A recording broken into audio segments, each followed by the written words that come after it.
Welcome back to Shivani's kitchen. আশা করি তোমরা সবাই ভালো আছো, সুস্থ আছো। তো রান্নাতে যাবার আগে আমার চ্যানেলের নতুন বন্ধুদের কাছে চ্যানেলটি সাবস্ক্রাইব করার অনুরোধ রইল, আর পাশে থাকা বেল আইকনটি প্রেস করতে ভুলো না কিন্তু, যাতে করে আমার রান্নার প্রথম নোটিফিকেশন তুমিই পেতে পারো। তো আজ আমি বানাতে চলেছি চিংড়ি ভাপা। বাজার থেকে চিংড়ি মাছ আনার পরেও বেশ ভালো করে একটু পরিষ্কার করে নিতে হয়। তো প্রথমে যেটা করলাম, মাথার এখান থেকে নোংরার থলি থাকে সেটাকে বের করে নিলাম। তারপরে লেজের এখান থেকে এই যে শক্ত যে শিঙের মতো থাকে না পোর্শনটা, এটা ছুরি দিয়ে কেটে বাদ দিয়ে দিলাম। কেননা এবার এখান থেকে আমি খুব সাবধানে চিংড়ি মাছের যে খাদ্য নালীটা থাকে সেটা বের করে নেব। এই যে দেখেছো, এই যে নালীটাতে না পুরো নোংরা ভরা থাকে, তো এটা খুব সাবধানে বের করে নিতে হবে। সব চিংড়ি মাছগুলো পরিষ্কার করে নিচ্ছি, আর এইগুলো হাতের সাহায্যে বা ছুরির সাহায্যে সুন্দরভাবে কেটে পরিষ্কার করে নিতে হবে। তো এভাবে আমি সব চিংড়ি মাছগুলো কেটে নিচ্ছি।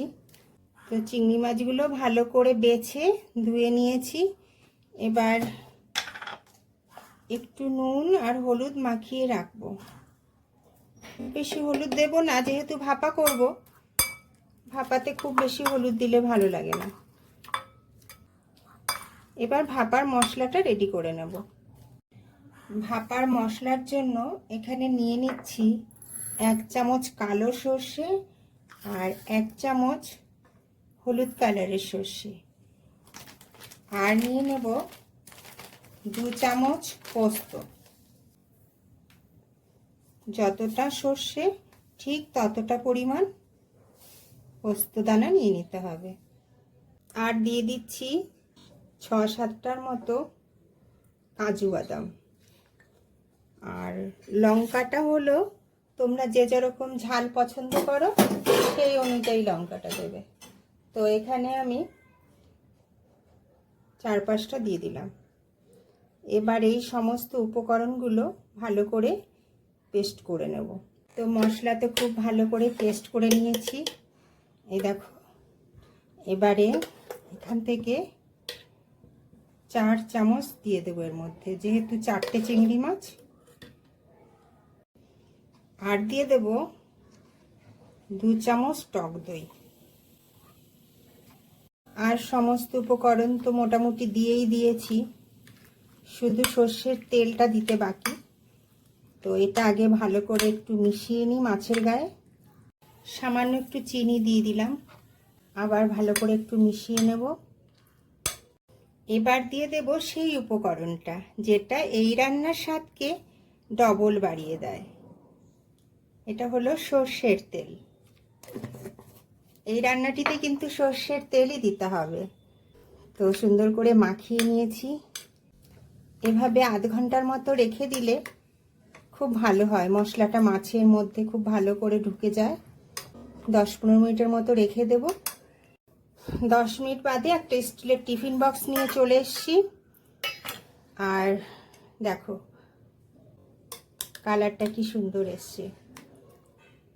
তো এইবার মাছগুলো টিফিন বক্সের মধ্যে সুন্দর করে সাজিয়ে দেব। এবার বাদ বাকি যে গ্রেভিটা সেটাও দিয়ে দেব। মশলা মাখানো চিংড়ি মাছগুলো তো বক্সে ভরে দিয়েছি। এবার 2টো কাঁচা লঙ্কা নিয়ে নিয়েছি, একটু মাঝখান থেকে ভেঙে এর উপরে দিয়ে। যদি কেউ বেশি ঝাল খেতে পছন্দ করো তাহলে এটা দিয়ে ভাত মাখিয়ে খেতে পারবে। এবার বক্সের ঢাকনা বন্ধ করে দিলাম। প্রেসার কুকারের মধ্যে সামান্য একটু জল দিয়ে তার মধ্যে একটা স্ট্যান্ড বসিয়ে টিফিন বক্সটা বসিয়ে দিয়েছি। এবার 6 থেকে 7টা সিটি মেরে নেব ঢাকনা বন্ধ করে। প্রেসার কুকার থেকে বের করে নিয়ে এসেছি, এখনো অনেকটাই গরম রয়েছে। তো ঢাকনাটা সাবধানে খুলে নিচ্ছি। তো দেখো কত সুন্দর হয়েছে। আর চিংড়ি মাছ ভাপা করলে না খুব সফট হয়ে যায়, আর খুব কম সময়ের মধ্যেই রান্নাটা কিন্তু হয়ে যায়, তোমরা তো দেখলে। তো বন্ধুরা, আমার রান্না যদি তোমাদের ভালো লেগে থাকে তো লাইক, শেয়ার অ্যান্ড কমেন্টস করে জানাতে ভুলো না কিন্তু। দুপুরবেলা গরম গরম ধোয়া ওঠা ভাত আর সঙ্গে এরকম একটি চিংড়ি ভাপা রেসিপি হলে আর কিছুই চাই না। বাড়ির সকলে খুব তৃপ্তি করে খেয়ে উঠবে। আবার ফিরে আসবো নতুন কোনো রেসিপি নিয়ে।